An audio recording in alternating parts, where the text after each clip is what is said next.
নিত্য নতুন ভালোবাসার গল্প পেতে এক্ষুনি আমাদের মনের ভালোবাসা চ্যানেলটি সাবস্ক্রাইব করে পাশে থাকা বেল আইকনটি প্রেস করে দিবেন। ধন্যবাদ সবাইকে।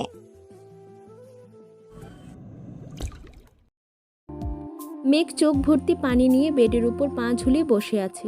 ওর সামনে একটা চেয়ারের উপর বসে আহান বিরিয়ানির প্যাকেট হাতে নিয়ে মেঘের দিকে এক দৃষ্টিতে তাকিয়ে আছে। পুরো রুমটার মধ্যে একদম পিন ড্রপ সাইলেন্স। আহান বা মেঘ কারোর মুখে কোনো রকমের কথা নেই। নীরবতা কাটিয়ে আহান শান্ত স্বরে মেঘকে উদ্দেশ্য করে বলে উঠল, মেঘ, আমি বুঝতে পারছি যে তুমি বাবার উপর ভীষণ অভিমান করে আছো, কিন্তু তাই বলে না খেয়ে থাকাটা তো এটার কোনো সলিউশন হতে পারে না, তাই না? আহানের কথার প্রতি উত্তরে মেঘ কিছু বলল না, শুধু ওর চোখ চোরা থেকে টুপ করে 2 ফোঁটা পানি গড়িয়ে পড়ল। সেটা দেখে আহান একটা দীর্ঘশ্বাস ফেলে ওর বাম হাতটা আলতো করে মেঘের গালে রাখলো। তারপর হাতের আঙ্গুল দিয়ে মেঘের গালে গড়িয়ে পড়া পানিটুকু মুছে দিতে দিতে বলল, কাঁদছো কেন মেঘপুরি? দেখো, বাবা তোমাকে ইচ্ছা করে ধমক দেয়নি। আবির এমনভাবে ওনার ব্রেন ওয়াশ করেছে যে উনি রাগের মাথায় তোমাকে এইভাবে বলে ফেলেছে। মেঘ কান্নারত স্বরে নাক টানতে টানতে বলল, তাই বলে ওই বাজে ছেলেটার জন্য বাবাই আমাকে ধমক দিতে পারলো? আহান ম্লান হেসে বলল, তোমার কাছে বা আমার কাছে আবির বাজে ছেলে হলো, ও কিন্তু তোমার বাবাইয়ের বড় ভাইয়ের ছেলে। আর ভাইয়ের ছেলে তো নিজের ছেলের মতোই হয়, তাই না? এই জন্য ওনার আবিরের প্রতি টানটা হয়তো একটু বেশি। মেঘ হাতের উল্টো পিঠ দিয়ে নিজের চোখের পানি মুছতে মুছতে আহানকে উদ্দেশ্য করে বলল, তাহলে বাবাই আপনাকে এতটা অপছন্দ করে কেন? আহাদ আঙ্কেল আর বাবাই তো বেস্ট ফ্রেন্ড ছিল, আর উনি যেহেতু এখন বেঁচে নেই তাই আপনাকে বাবাইয়ের সব থেকে বেশি ভালোবাসা উচিত। কিন্তু তা না করে বাবাই আপনার নাম শুনলেই এতটা রেগে যায় কেন? মেঘের প্রশ্ন শুনে আহানের চোখটাও এবার ছলছল করে উঠল। ও এদিক ওদিক তাকিয়ে মেঘের থেকে নিজের চোখের পানিটা আড়াল করতে চাইল, কিন্তু মেঘ আহানের চোখ ভর্তি পানিটা ঠিকই দেখতে পেল। আহান কিছুক্ষণ চুপ থেকে ঠোঁটের কোণে মিথ্যে হাসি ঝুলিয়ে বলল, তোমার বাবার মতে ওনার আর মামুনির সংসার ভাঙার একমাত্র কারণ হচ্ছে আমি আর আহির। উনি ভাবেন আমাদের জন্যই তোমরা সবাই আলাদা হয়ে গেছো, তাই উনি আমাকে আর আহিরকে একদমই সহ্য করতে পারেন না। আসলে কি বলতো, যাদের মা বাবা থাকে না তাদের থেকে অসহায় মানুষ এই পৃথিবীতে কেউ হয় না। যখন মা বাবা মরে যায় তখন কাছের মানুষগুলোর কাছেও বোঝা হয়ে যেতে হয়। এটাই পৃথিবীর নিয়ম। কথাটা বলেই আহান ছোট্ট করে একটা নিঃশ্বাস ফেলল। মেঘ অবাক হয়ে আহানের দিকে তাকিয়ে আছে। এই মানুষটার মনেও এত কষ্ট লুকিয়ে আছে, সেটা আজকে আহানের কথা না শুনলে কখনই জানতে পারতো না। মেঘ নিজেও তো এতদিন আহানদেরকে ঘৃণা করত, কারণ ওর মনে হতো আহান আর আহির ওর মাকে ওর থেকে কেড়ে নিয়েছে। এর জন্যই ওর ভাই ওর থেকে আলাদা হয়ে গেছে, ও সবার ভালোবাসা থেকে বঞ্চিত হয়েছে। কিন্তু আজকে মেঘের মনে হচ্ছে আহান আর আহির এতগুলো বছর ওর থেকে বেশি কষ্ট পেয়েছে, কারণ ওর মা বাবা একসাথে থাকে না তো কি হয়েছে, অন্তত এখনও ওনারা পৃথিবীতে তো বেঁচে আছেন। কিন্তু আহান আর আহিরের তো মা বাবা বেঁচেও নেই, ওরা তো অনাথ। মেঘকে অন্যমনস্ক হয়ে কিছু একটা ভাবতে দেখে আহান ওর সামনে তুড়ি বাজালো। তারপর আস্তে করে মেঘের নাক টেনে দিয়ে দুষ্টুমির ছলে বলল, এই যে ম্যাডাম, কবিদের মতো এভাবে ভাবাভাবি বাদ দিয়ে খাবারটা খেয়ে নিন, না হলে আপনার পেটের মধ্যে থাকা ইঁদুরগুলো আপনাকে অভিশাপ দেবে। আর সাথে আমার পেটের ছুঁচোগুলো আমাকে অভিশাপ দেবে, কারণ আপনি খাননি শুনে সারাদিনে আমার পেটেও কিছু পড়েনি। প্লিজ মেহরবানি করে খাবারগুলো খেয়ে নিন। কথাটা বলে আহান এক লোকমা খাবার উঠিয়ে মেঘের মুখের সামনে ধরলো। মেঘ আলতো হেসে খাবারটা নেওয়ার জন্য হাঁ করতে কেউ এসে ওর দরজায় দৌড়ে জোরে জোরে নক করলো। এত জোরে জোরে নক করায় মেঘ আর আহান দুজনেই চমকে উঠল। মেঘ ভীতু দৃষ্টিতে আহানের দিকে একবার তাকিয়ে দরজার ওপাশে থাকা ব্যক্তিটাকে উদ্দেশ্য করে কাঁপা কাঁপা কণ্ঠে বলল, কে?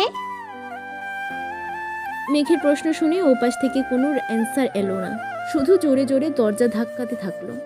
আহান তাকিয়ে দেখলো মেঘের চোখে মুখে স্পষ্ট আতঙ্কের ছাপ ফুটে উঠেছে।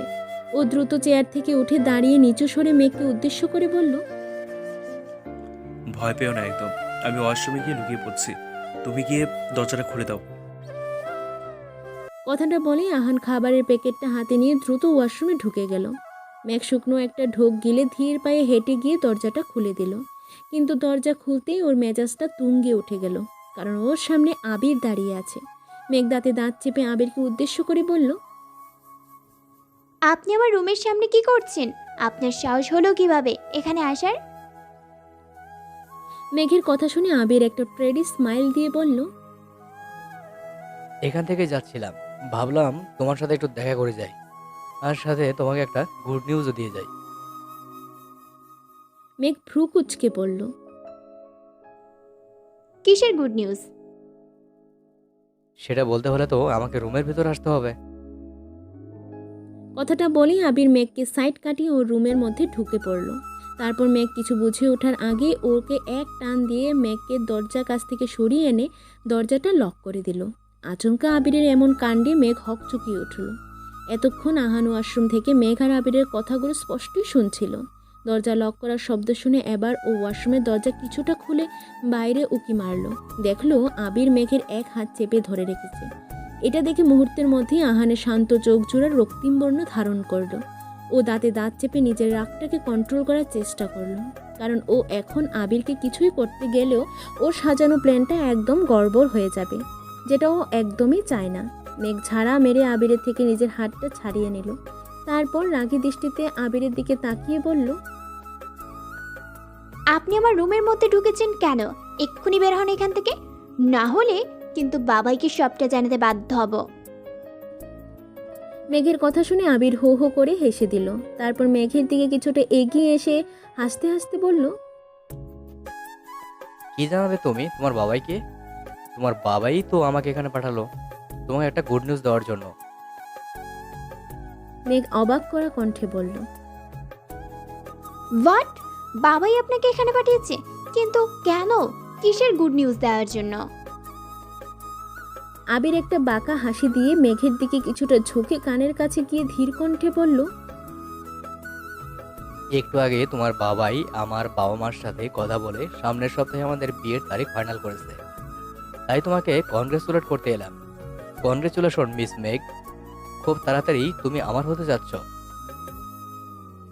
কথাটা শুনে মেঘ দুগতম পিছিয়ে গেল। ও হতবাক হয়ে আবিরের দিকে তাকিয়ে আছে।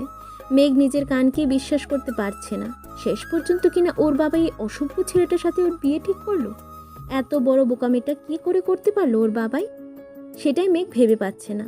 মেঘের ভাবনার মাঝে আবির এসে হুট করে ওর কোমরের এক হাত রেখে ওকে টান দিয়ে নিজের সাথে মিশিয়ে নিল। তারপর ওর চোখে চোখ রেখে ভ্রু নাচিয়ে বলল, এত হ্যান্ডসাম ডেশিং একটা ছেলের সাথে আপনার বিয়ে ঠিক হয়েছে, এটা শুনে তো আপনার খুশি হওয়ার কথা মিস মেঘ, কিন্তু হ্যাপি রিয়াকশনের জায়গায় আপনি এমন শক রিয়াকশন কেন দিচ্ছেন? আহান এতক্ষণ দাঁতে দাঁত চেপে সবটা সহ্য করে যাচ্ছিল, কিন্তু আবির মেঘকে স্পর্শ করায় ওর সমস্ত সহ্য শক্তির বাঁধ ভেঙে গেল। ওর আগে ফুঁসতে ফুঁসতে ওয়াশরুম থেকে বের হয়ে আবিরের চুল ধরে টেনে ওকে মেঘের থেকে আলাদা করে দিল। তারপর ওর চুল ধরে টানতে টানতে ওকে দেওয়ালের কাছে নিয়ে গিয়ে ওর মুখের দিকটাতে পরপর 3 বার জোরে জোরে দেওয়ালের সাথে আঘাত করলো। মুহূর্তের মধ্যেই আবিরের কপাল ফেটে আর নাকের মধ্যে থেকে গল গল করে ব্লিডিং হতে লাগলো। আবির কিছু বুঝে ওঠার আগে আহান ওর কপালার চেপে ধরে ওকে টানতে টানতে দরজার কাছে নিয়ে গেল। তারপর দরজা খুলে আবিরকে মারতে মারতে সিঁড়ির কাছে নিয়ে গেল। আবির আহানকে যে কাউন্টার অ্যাটাক করবে সেই সময়টুকু আহান ওকে দিল না। ড্রয়িং রুমের সোফার উপর বসে দিশা, অভি আর আজম রহমান কথা বলছিল। এরই মধ্যে ওরা আবিরের চিৎকার শুনে ঘাড় ঘুরে সিঁড়ির দিকে তাকালো। দেখতে পেল আহান আবিরকে মারতে মারতে সিঁড়ি দিয়ে নিচে নামাচ্ছে। এটা দেখে আজম রহমান দ্রুত পায়ে এগিয়ে এসে সিঁড়ির সামনে দাঁড়ালেন। তারপর রাগী কণ্ঠে চিল্লিয়ে আহানকে উদ্দেশ্য করে বললেন, ইউ রাস্কেল, তোমার সাহস কিভাবে হয় আমার ভাইয়ের ছেলের গায়ে হাত দেওয়ার? তুমি আমার বাড়িতে ঢুকলে কিভাবে? আজম রহমান কথাটা বলার সাথে সাথেই আহান আবিরের পেছনে জোরে এক লাথি মারল। আর লাথিটা খেয়ে আবির সিঁড়ি দিয়ে ফুটবলের মতো ডিগবাজি খেতে খেতে আজম রহমানের পায়ের সামনে এসে উপর হয়ে পড়ল। আজম রহমান আবিরকে ধরে উঠিয়ে দাঁড় করালেন। দেখলেন ওর নাক, মুখ, কপাল থেকে রক্ত গড়িয়ে পড়ছে। ওর ভালোভাবে চোখ খুলে তাকাতে অবধি পারছে না। আহান সিঁড়ি বেয়ে নিচে নেমে আজম রহমানের সামনে দাঁড়িয়ে হুঙ্কার দিয়ে বলল, এই বাস্টারটার সাহস হলো কি করে? হ্যাঁ, সাহস হলো কিভাবে আমার মেয়েকে টাচ করার? ওকে তো আজকে আমি জানে মেরে ফেলবো। কথাটা বলে আহান আবিরের দিকে এগিয়ে যেতে নিলেই আবির গিয়ে আজম রহমানের পিছে লুকিয়ে পড়ল। আজম রহমান রেগে আহানের দিকে এগিয়ে এসে ওরকে চড় মারার জন্য হাত উঠালেন, কিন্তু চড়টা মারার আগেই আহান ওনার হাতটা শক্ত করে ধরে ফেলল। তারপর দাঁতে দাঁত চেপে বলল, সেদিন যেই ভুলটা করেছিলেন আজকে অন্তত সেই ভুলটা করবেন না মিস্টার রেহমান, কারণ আমাকে হর্ট করার অধিকার আমি কাউকে দেইনি। কথাটা বলে আহান ঝাড়া মেরে আজম রহমানের হাতটা ছেড়ে দিল। আজম রহমান রেগে চিল্লিয়ে বললেন, ইউ স্কাউন্ডেল, তুমি আমার বাড়িতে এসেছো কোন সাহসে? তুমি জানো এই মুহূর্তে আমি তোমার কী অবস্থা করতে পারি? আহান মুখ বাঁকিয়ে হেসে বলল, আমার সাহস সম্পর্কে আপনার বিন্দুমাত্র ধারণা নেই মিস্টার রহমান। আমি ঠিক কী করতে পারি সেটা আপনি কল্পনাও করতে পারবেন না, আর আপনিও আমার কিচ্ছুটি করতে পারবেন না, কারণ আহান খানের সাথে লড়তে আসা মৃত্যুকে আহ্বান করার সমান কথা। Just set up. তোমার সব ফালতু কথা শোনার কোনো ইচ্ছে আমার নেই। এক্ষুনি বের হয়ে যাও আমার বাড়ি থেকে। Get lost. আজম রহমানের কথা শেষ হতে আহান ওনার চোখে চোখ রেখে তীক্ষ্ণ কণ্ঠে বলল, চলে তো যাবোই মিস্টার রহমান, আপনার বাসায় আমি থাকতে আসিনি। শুধু যাওয়ার আগে একটা কথা বলে যাচ্ছি, যেটা ভালো করে মাথায় ঢুকিয়ে নিন। আপনি ভুলেও যদি এই বাস্টারটার সাথে আমার মেঘপরির বিয়ে দেওয়ার চেষ্টা করেন, তাহলে আপনার এই বাড়ি আমি কবরস্থান বানিয়ে দেবো বলে দিলাম। আজম রহমান গর্জে উঠে বললেন, কাকে হুমকি দিচ্ছ তুমি? তোমাকে আমি ভয় পাই নাকি? আমার মেয়েকে কার সাথে বিয়ে দেবো আর কার সাথে দেবো না সেটা একান্তই আমার ব্যক্তিগত ব্যাপার। এই বিষয়ে আমি তোমার থেকে কোনো রকম ফালতু কথা শোনার প্রয়োজন মনে করছি না। আহান বিদ্রুপের হাসি হেসে বলল, ওকে প্রয়োজন মনে না করলে শোনা দরকার নেই। আপনি যা ভালো মনে করেন তাই করুন, আর আমারও যা ভালো মনে হবে আমিও সেটাই করব। বললে আপনি আপনার মেয়ের বিয়ে অন্য কোথাও দিয়ে দেখান। যদি দিতে পারেন তাহলে কোনোদিনও আমি আপনাকে আমার মুখ দেখাবো না। আহানের কথা শুনে আজম রহমান রাগে ফুঁসতে ফুঁসতে অন্যদিকে নিজের মুখ ঘুরিয়ে ফেললেন। মেঘ এতক্ষণ সিঁড়ির উপরে দাঁড়িয়ে দাঁড়িয়ে নিচের ঘটে যাওয়া ঘটনার দৃশ্যগুলো দেখছিল। এরই মধ্যে আহান উঁচু স্বরে মেঘকে উদ্দেশ্য করে ডেকে বলল, মেঘ, এভাবে খালি গায়ে তো আর বাড়িতে ফিরতে পারবো না। তোমার রুম থেকে আমার হরিটা নিয়ে এসো। কথাটা মেঘের কানে পৌঁছানোর সাথে সাথে ও এক দৌড়ে নিজের রুমের দিকে চলে গেল। আর আজম রহমান চমকে আহানের দিকে চোখ বড় বড় করে তাকালেন। এতক্ষণে উনি খেয়াল করলেন যে আহান খালি গায়ে ওনার সামনে দাঁড়িয়ে আছে। আজম রহমানকে এতটা চমকাতে দেখে একটু বাঁকা হেসে বলল, আরে মিস্টার রহমান, এতটা চমকে উঠলেন কেন? এখানে চমকানোর মতো কিছুই হয়নি। পাইপ বেয়ে উপরে উঠতে উঠতে প্রচণ্ড গরম লাগছিল, তাই হুডিটা খুলে মেঘের রুমে রেখে ওকে খাবার খাওয়াতে বসেছিলাম। তাছাড়া আপনার মেয়ের সাথে আর উল্টোপাল্টা কিছুই করিনি, কারণ আপনার ভাইয়ের ছেলের মতো মেয়েদের সাথে অসভ্যতামি করার স্বভাবটা আমার মধ্যে নেই। আহানের কথা শেষ হওয়ার সাথে সাথেই মেঘ দৌড়াতে দৌড়াতে আহানের হুডিটা নিয়ে ওর সামনে এসে দাঁড়ালো। আহান মুচকি হেসে মেঘের হাতে থেকে হুডিটা নিয়ে গায়ে পরে নিল। তারপর আজম রহমানের দিকে তাকিয়ে বলল, আসছি মিস্টার রহমান, আশা করছি খুব শীঘ্রই আপনার সাথে আবার আমার দেখা হবে। কথাটা বলে আহান সামনে এগুতে নিলেই মেঘ এসে ওর হাত আঁকড়ে ধরে ওর দিকে কাতর দৃষ্টিতে তাকালো। আহান বেশ ভালো করে বুঝতে পেরেছে যে আবিরের বাজে বিহেভিয়ারেই আজ মেঘ ভীষণ ভয় পেয়েছে। তাই ও মেঘের গালে আলতো করে হাত ছুঁয়ে দিয়ে মুচকি হেসে বলল, ভয় পেও না মেঘপরি, ওই ছাগলটা তোমার কিচ্ছু করতে পারবে না। আমি তোমার থেকে যত দূরে থাকি না কেন, তোমার আশেপাশে আমি অন্য কাউকে আসতে দেবো না, বিকজ তোমাকে স্পর্শ করার অধিকার আমি ছাড়ার কারণ নেই। আহানের কথা শেষ হতে আজম রহমান এসে মেঘের হাত ধরে টেনে ওকে আহানের থেকে দূরে সরিয়ে নিয়ে আসলো।